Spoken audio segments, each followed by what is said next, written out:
बुद्ध आणि त्यांचा धम्म. Doctor B.R. Ambedkar.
महामंत्र्याकडून राजपुत्राची समजूत.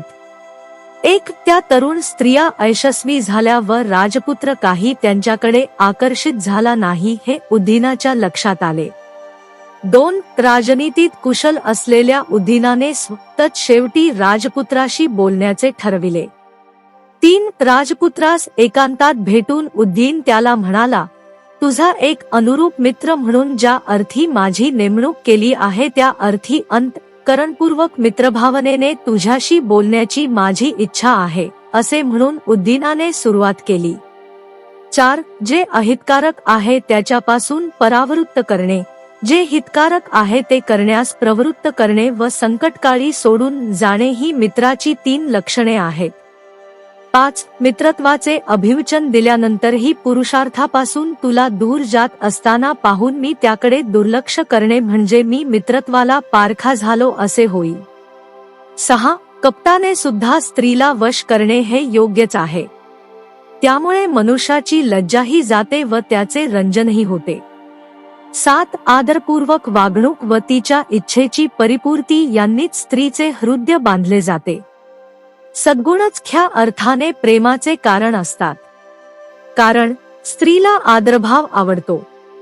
8 मग हे विशाल नयनांच्या राजपुत्रा, जरी तुझ्या मनात नसले तरी तुझ्या सौंदर्याला साजेशा शालीनतेने तू त्या स्त्रियांना प्रसन्न करण्याचा प्रयत्न नाही का करणार.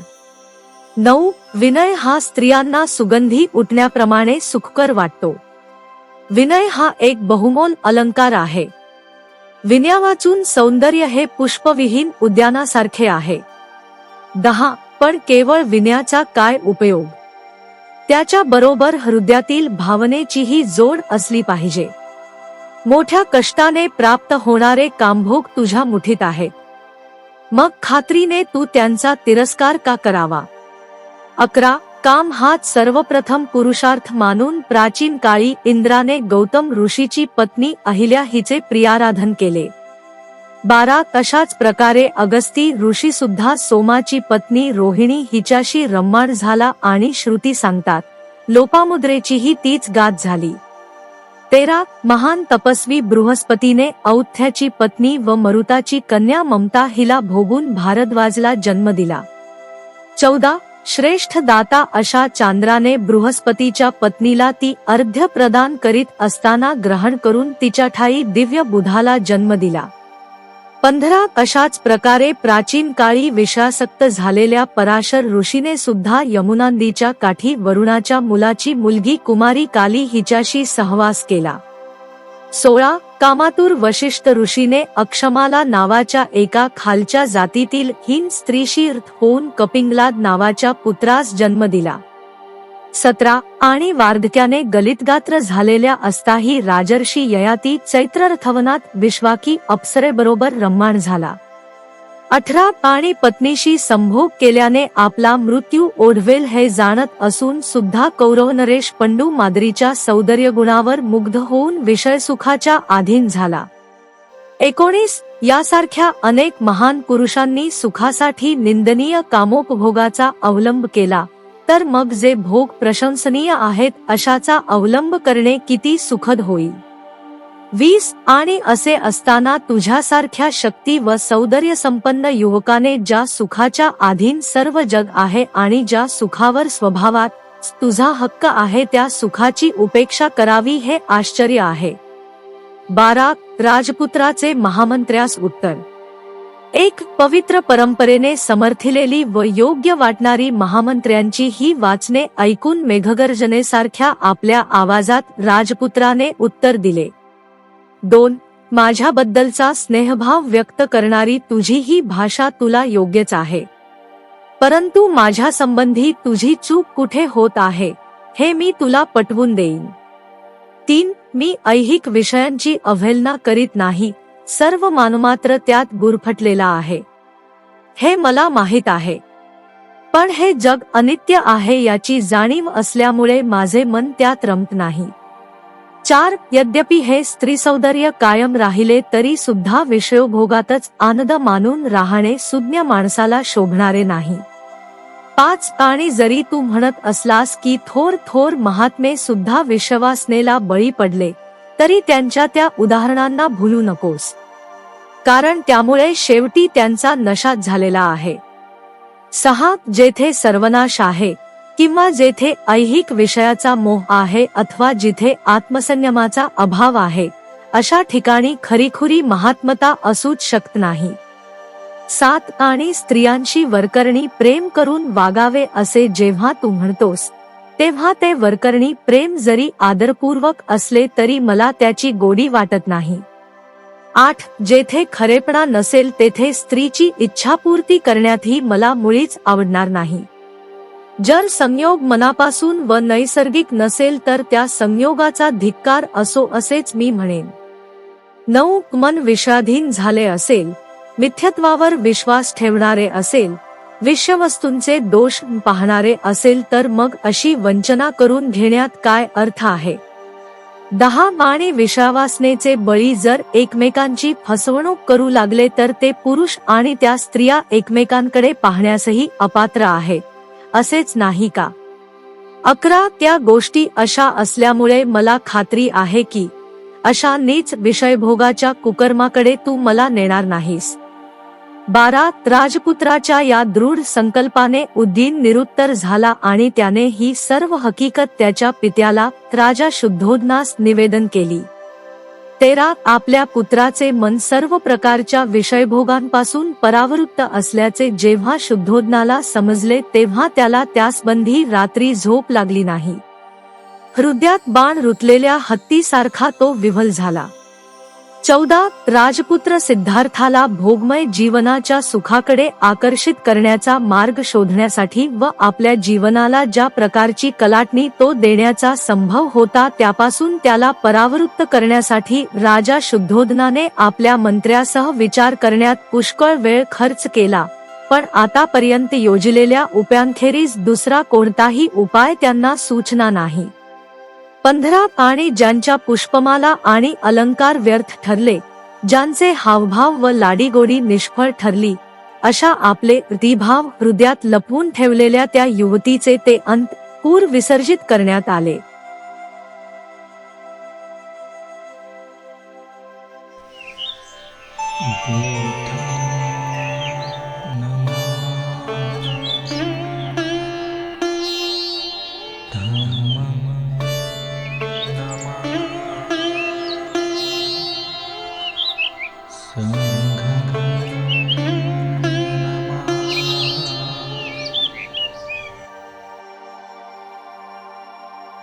तेरा शाक्य संघात प्रवेश.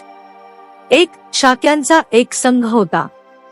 वयाची 20 वर्षे झाल्यावर प्रत्येक शाक्य तरुणाला संघाची दीक्षा घ्यावी लागत असे व संघाचे सभासद व्हावे कागे. 2 सिद्धार्थ गौतमला 20 वर्षे पूर्ण झाली होती. संघाची दीक्षा घेऊन त्याचे सभासद होण्यास ते योग्य असे वय होते. 3 शाक्यांचे एक सभागृह होते, त्याला ते संथागर म्हणत. ते कपिलवस्तू नगरात होते. संघाच्या सभाही ह्याच संथागारात होत असत. 4. सिद्धार्थाला शाक्य संघाची दीक्षा देण्याच्या हेतूने शुद्धोदनाने शाक्यांच्या पुरोहिताला संघाची सभा बोलाविण्यास सांगितले. 5. त्यानुसार कपिलवस्तू येथील शाक्यांच्या संथागारात संघाची सभा झाली. 6. सिद्धार्थाला संघाचे सभासद करून घ्यावे म्हणून पुरोहिताने संघाच्या सभेत ठराव मांडला. 7. तेव्हा शाक्यांचा सेनापती आपल्या जागेवर उठून उभा राहिला.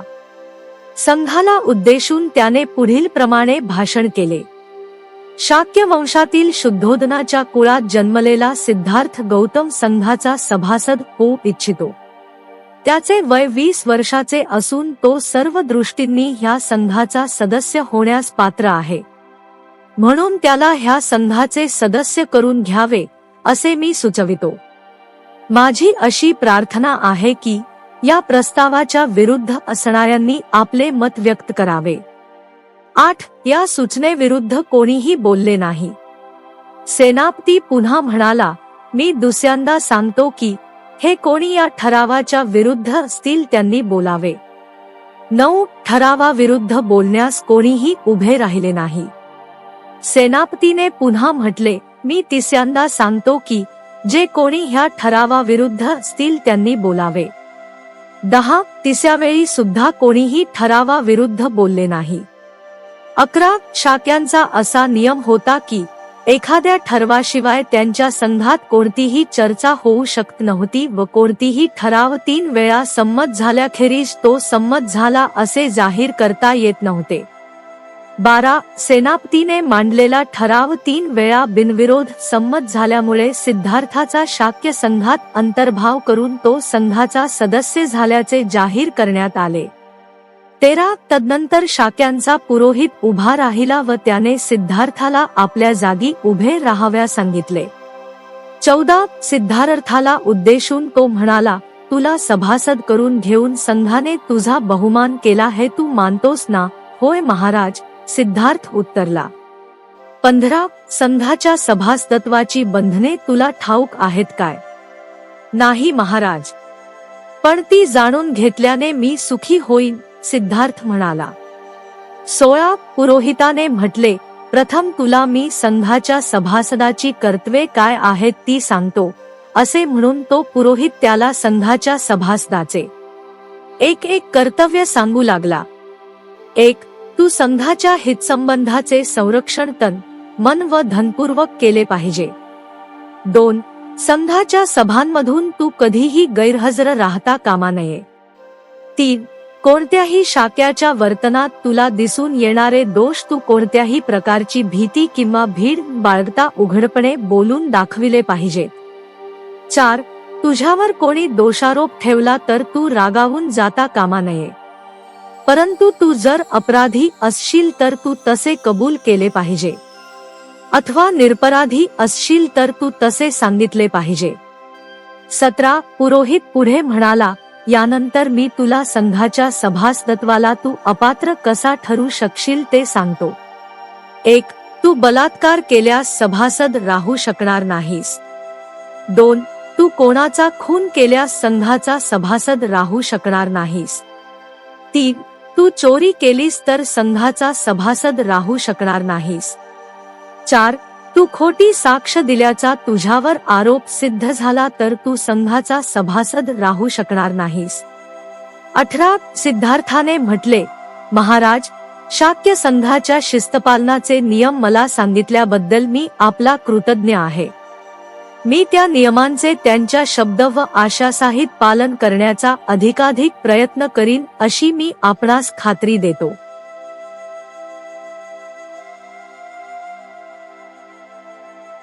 भवतु सब मंगलम. साधु साधु साधु साधु साधु.